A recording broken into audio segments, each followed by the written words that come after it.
পানি কেমন লাগে। আর বাড়ির আশেপাশে যে শাক সবজি আর দেশীয় ফলমূল পাওয়া যায় এগুলিতেও সব পুষ্টি থাকে। তাহলে আশা করি আসরে উপস্থিত সকল বোনেরা বুঝতে পারছো। তাহলে অনেকক্ষণ তো আমরা অনেক কিছু জানলাম, এখন জানবো আমরা প্রজনন অঙ্গ সম্পর্কে। কি ভাই, তোমাকে কিছু কমার আছে এই বিষয়ে? এই সময় লজ্জা কিছুই নাই।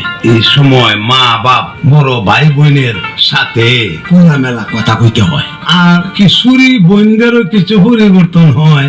কিশোরীর মাসিক শুরু হয়, শরীরের উচ্চতা ওজন বাড়িয়া যায়, স্তন বড় হয়, মুখে বন উঠতে পারে, বগলে ও গোপন অঙ্গে চুল গজায়।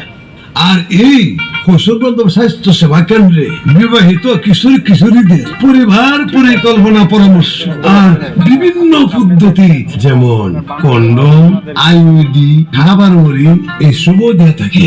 আর এছাড়াও গর্ভকালের সেবা, প্রসবকালীন এবং প্রসবের পরবর্তী সেবাও না এখানে দিয়ে থাকে। এই যে আসলে অবস্থিত সকল বোনেরা, তোমরা কি বুঝতে পারছো? এই সময় লজ্জার কিছু নাই, মাসিক স্বাভাবিক বিষয়।